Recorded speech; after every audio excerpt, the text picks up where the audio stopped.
Hello and welcome. This is Alchemist X, and this is the overview for the final week of September 2023. So, insofar as banners, there's not much going on. The usual end of the month gem trap with the guaranteed 5 stars, which is, it's a good gem trap. But as far as stacking discount tickets go, there's not a lot of options if you don't care about Celis. But I'll talk more about that in the actual banner overview itself. Before getting into that, I wanted to talk about runes because there's 2 big updates. The first being some new permanent quests. That is going to be Flash, which is single target, Sweep, which is AoE, Protection, which is all status effect resistance up, and then Jewels, which is Jewels, or MP if you don't refer them by the in-game name. I sometimes switch between the two just constantly, or occasionally call it mana if I'm feeling extra spicy. But besides that, there's also 2 brand new sets, and that is going to be I actually already forgot what they're called. I just call them the Dex set and the Crit set because they're both 2-piece bonuses, 3% for Dex and then +3 for crit damage mod. And I wanted to talk a little bit more about gearing characters out with runes because there's a lot that can go on, and if you're, especially in the case of damage dealers where it matters the most, because for support characters, it's like if they're tanky enough, just give them more jewels. If they are not tanky enough, give them more HP. That generally speaking, maybe Veilers want that protection set, but other than that, the needs are not nearly specific. You don't need to worry about the stats on the runes themselves. You, generally speaking, don't need to level them up as much, so it's going to be less of an undertaking / a resource sink.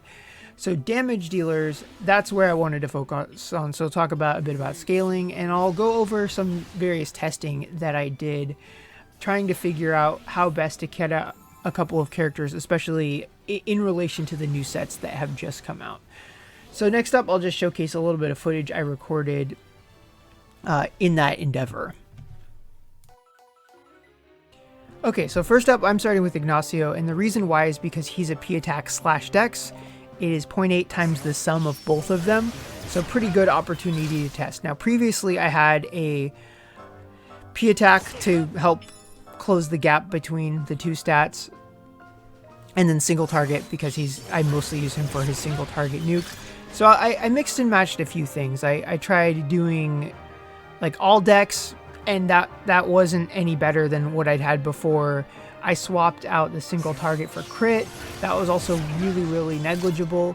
What ended up working the best, and again, not by huge, but it was a tangibly higher difference by mostly a few hundred damage, but on big crits, a few thousand. And that was mixing and matching. So 2-piece for Dex, 2-piece for crit mod, and then 2-piece for single target. And I think that's just because his stats aren't high enough that the percent-based ones have a huge difference. So getting like the 4-piece set for P-Attack is going to be like potentially less of a bonus than just one really, really good P-Attack piece in the Envy slot. And then I'm not totally sure about this just because I don't have a great way to test it, but it seems like over-investing in a single stat is subject to diminishing returns. So it seems like diversifying your damage bonuses is going to give you more mileage. Like when I tried to go all in on single target or AoE, it just didn't seem to work as well as adding to crit or adding to an input stat. So next up, let's take a look at Ankh, a pure P-Attack scaler. Okay, so similar to before, he had a 4-piece P-Attack and 2-piece single target. So the main question here was, can the crit replace the single target, or would it be better to end up with both of them and forego the 4-piece for P-Attack? And after trying out a few different combinations, like 2 set bonuses of the crit, 1 of single target, P-Attack plus crit instead of single target, the differences were all very, very negligible, but there was one thing that I really didn't account for because most of the runes that I acquired were like freshly obtained either from the daily quest that is currently running or from farming the Flash levels that are newly done and just kind of running through to grab. I didn't want to just pluck runes off of a bunch of people and then create a bunch of work for myself later on, trying to put them back where they belong. So I mostly was working with fresh ones, and I was mostly wanted to go with unleveled runes just to kind of really test the efficacy of the stat bonuses themselves. And what I ultimately found was that, similar to the Ignacio case where diversifying was better, aside from that, just the set bonuses for percent based really don't matter that much. I was able to, with just a single offset, like a phantom rune on the envy slot with max stats, I was able to overshadow the set bonus from P attack just with that. So the best output that I got with Ankh under these circumstances, he had the 2-piece for crit mod, the 2-piece for single target damage, and then 2 other random pieces that he didn't even have a set bonus on the 3rd set. But it's just that one phantom rune was so high that it elevated his P attack enough that it was a better damage output. So definitely the stats on the runes themselves is really, really important. So because Japan is more generous with the resources needed to level runes, it's less of an issue. So there's not as much need to like just get 3-star runes and level them to save hammers, just because they keep giving hammers away. So I definitely think, as far as stats go, as for P attack, M attack, and crit especially, just go as high as you possibly can. And of course, HP and agility doesn't hurt to have more of those, but when we're talking damage, just try to go as high as possible. So yeah, that's all I really wanted to say about runes. So let's go ahead and take a look at the banners. And here we are at the banners. So as I mentioned before, not a lot of great options for discount tickets, but there are some interesting options where you can't use discount tickets. The first of which is going to be this max stat rune banner. So for most people, I wouldn't recommend this. I'm not very fond of spending gems on runes unless it is a max stat shop where you can choose the exact set that you want. Especially going forward, the first time they have one with the crit set, that would be really, really nice to have. But just being able to have that level of control, I just think if RNG goes sideways, then this is not a great banner to go with. I will say though, if you are exactly 1,500 gems away from a gem spent bonus and you don't want to spend a single gem over it, and you don't want to get any more skins from the character shop for 500 each, then this would successfully satisfy that condition, and you would end up with some runes, and then hopefully you'd be able to make use of at least a few of them. Aside from that, there is a reroll, a reroll banner for mementos. I don't recommend this just because it's so overshadowed by the 65 5-star. Spending, even if you only spent 5k worth, I've said these exact words before, it's just, this is much better value. So yeah, 1 for units, 1 for mementos. It is a gem trap. We're almost at October. I'm speculating that the next Dragon chapter is going to come out, assuming that they are consistent with the calendar that they have been keeping thus far. It's been about 3 months since the last chapter, and that's usually the gap of time, at least since I started playing in JP, between cases. You get part 1, and then a month later part 2, and then 3 months later the next chapter. So assuming that they stick to that, it is going to be the final chapter. So my prediction is that it's possible there'll be an extra part 3 like they did with Genesis, but at this point I'm still, barring news for October announcements, that's my guess thus far, aside from Halloween events and maybe Phantom of the Kill. It's been a little while since we had Phantom of the Kill, so if those things are on your radar, then you may want to be conservative with your gems, but otherwise they're still really, really high value. Just the amount of stuff that you can get from them is really, really nice, and it's even bad RNG is still better than it would be with almost any other banner. So next up, we'll talk about Celis and discount tickets, and a situation I don't often find myself in.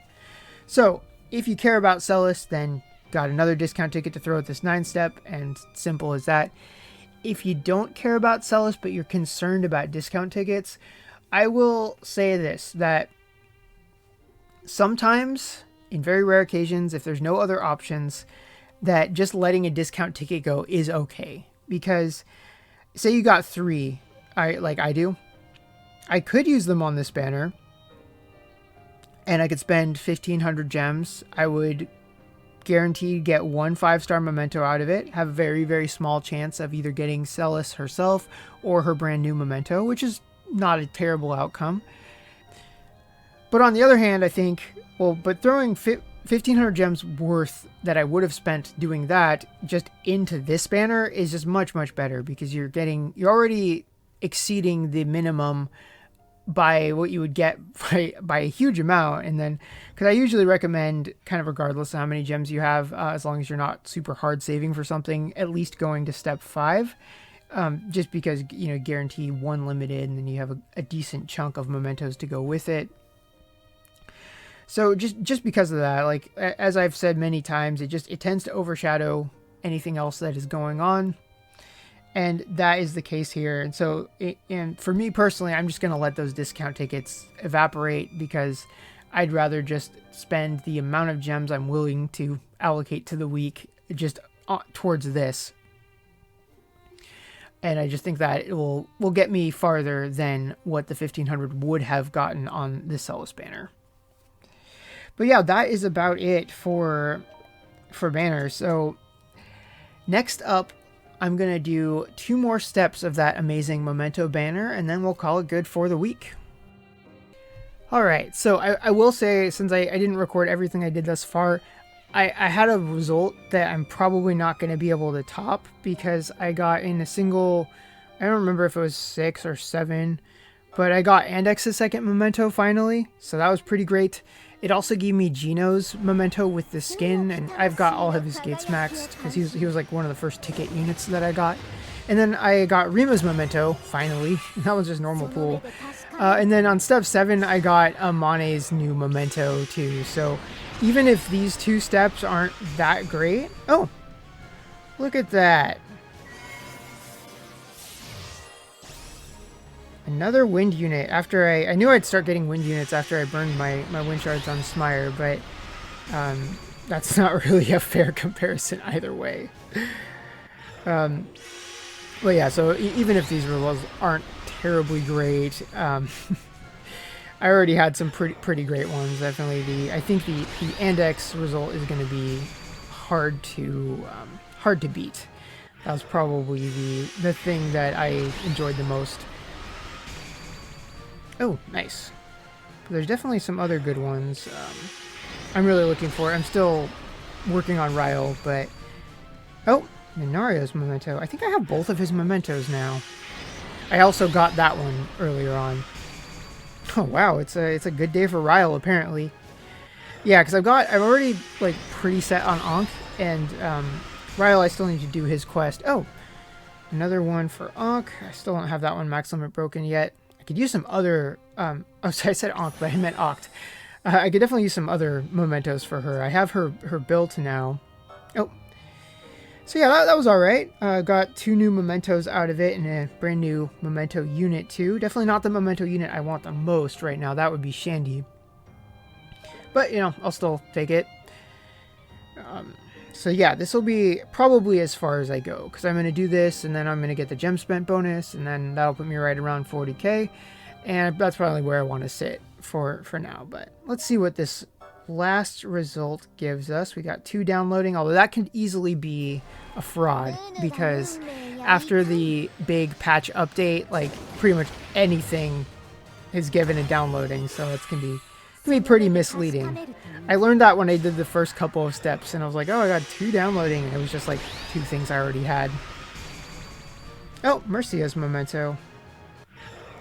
I would like to get her at some point. She actually might be, next time I'm given a selector, the next unit that I go for with that, you know, barring anything new. Oh, Cheryl's. And I still need to beat the Lustberg Babel Chronicles. I got as far as the... Oh! Well, look at that! This is a good day for acquiring wind units. That is so funny, though, because I was literally telling someone how I bet as soon as I burn the last of my wind shards, then I can start finally pulling wind units. To know... Third Ryle. Wow, at least I won't need to use desert reliefs on it. Tanosuke is a character I might just race him, even though I don't think he's that great of a unit. I just really like the character, so that's one of those cases where I just do it anyway and I just use him, and I don't really suffer that much for it. I don't think I have Irene's max limit broken. Oh, and then Rebecca's swimsuit memento too. I do have her built. I don't have her all the way built yet because I just haven't done that much grinding on it. And I have that one already, but certainly not max limit broken. So yeah, that was pretty interesting. Like, as I said, the getting Andex the second memento is a pretty hard thing to beat. So that definitely didn't get overshadowed. But as far as getting new mementos goes, and then 2 memento units, that's not too bad. So yeah, that is all I've got for this week. So if you are summoning, I wish you good luck, and I will see you all next time.